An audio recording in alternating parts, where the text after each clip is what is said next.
Sally Smithson, a name that survey says is the most cliche white woman name ever, moved to a new town with her husband Andrew.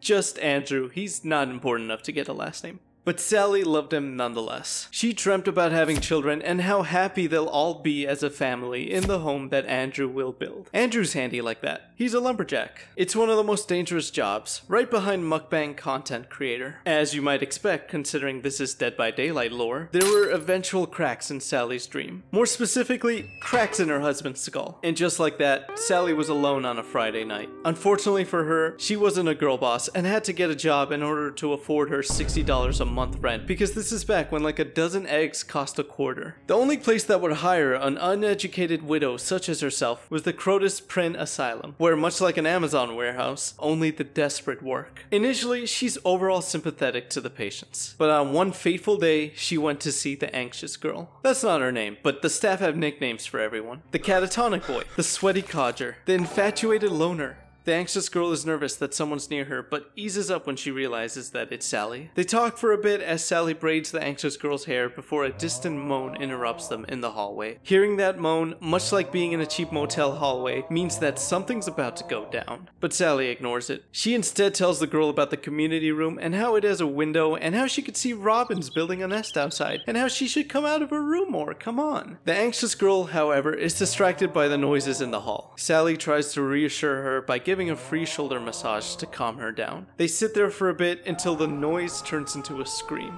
Sally runs through the hallway of patients, each reacting to what's happening. She reaches the room it's coming from. A room with a disfigured lady, the broken woman. She trails off her scream into laughter. The whole building is all riled up now. Sally puts on her substitute teacher voice and asks why she would do a little trolling like that. The woman asks what the gestures are, if not for a laugh. Sally knows she should just walk away, as there's nothing to gain from arguing. But like most people in the comment sections, she makes the inexcusable moral mistake of having an opinion.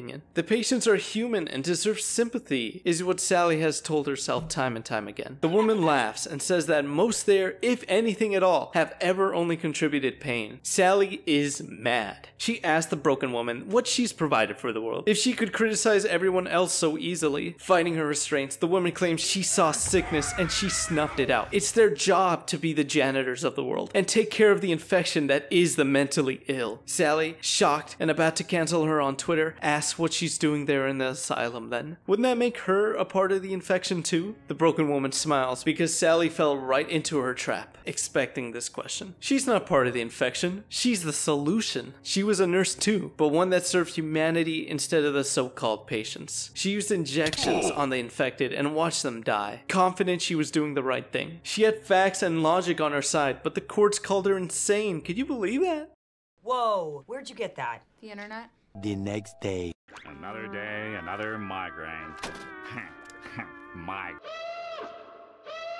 The bad man broke out again, dragging the naked, bloody, rancid son by the ankles down the hall. She calls for help and runs with a sedative shot, but there's no one else to help. There's no money in the budget for more workers. She meets up with the bad man, who lets go of the rancid son and focuses on Sally.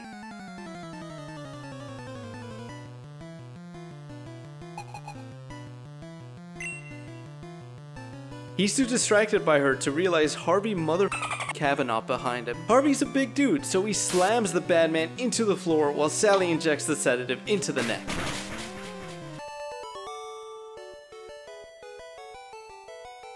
Everything is silent. Sally, trying to stop herself from screaming, laughs instead.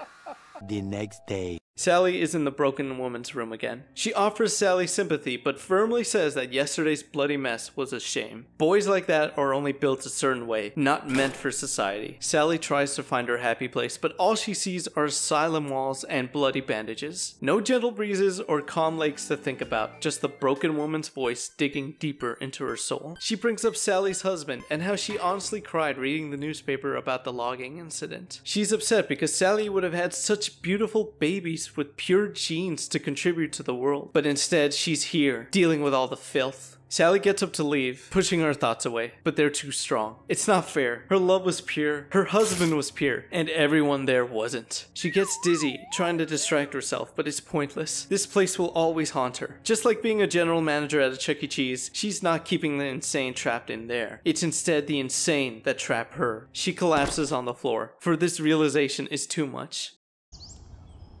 Sally wakes up to a scenic field by a lake, her husband by her side. She's wearing the dress he bought her, a symbol of their love. He says that they should get home, and they could always come back tomorrow. But she holds on to him and begs to stay, just for another minute. Suddenly, saws rip through lumber nearby. She holds Andrew tighter as the trees around them collapse. While keeping her grip, she feels something trickle down his arm. She looks up in horror to see Andrew's head, his skull broken open. Everything around them starts to decay and blow away in the wind. Before she's fully dusted, she's woken up by Harvey's sweaty hands. A few moments later. She's still in this building, this prison. Everything's the same, she thinks to herself as she goes into a room. The anxious girl is frightened at first, but she gives a timid, warm smile when she realizes who it is. Sally starts to braid her hair and asks if she's seen the robins yet. Before she could even respond, Sally scolds her for hiding in the room again. The birds will be dead by the time she leaves. The anxious girl tenses up. Sally does too. She tries to calm down, but spots something in the girl's hair. Tiny, writhing creatures. Her hair is infested with lice. Ugh. Sally pulls back in disgust and slaps her across the face. They stare at each other, both confused and startled. The anxious girl's face starts to stain with tears as her chin trembles. Sally steps back. She wants to apologize, to explain the stress she's been under, but something's stopping her. All she could do is call her filthy and leave.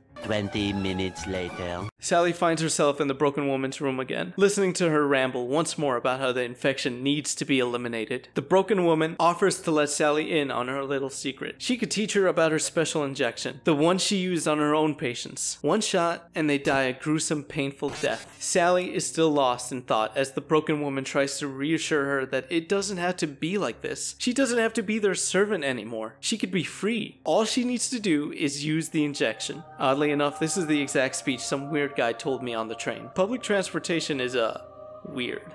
Later. Sally walks through the same seamlessly unending halls, hearing the same sounds, thinking the same thoughts. Harvey emerges out of a patient's room and gives her a smile. You might think that's nice of him, and it is. But he forgot that Sally's eyes are up there, and quickly looks away from her once he's caught staring at her, uniform, nervously licking his mouth. She keeps on walking, from one grotesque, demented patient after another. She looks out into the never-ending hallway and stops, accepting what she's been trying to hold back. This sickness can grow no more.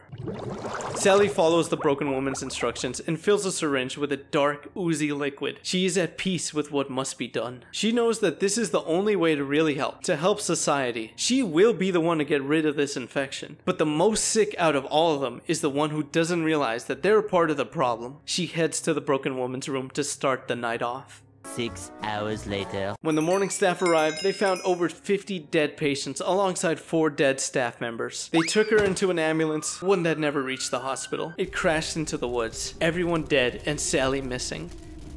Oh, never mind, she's right there.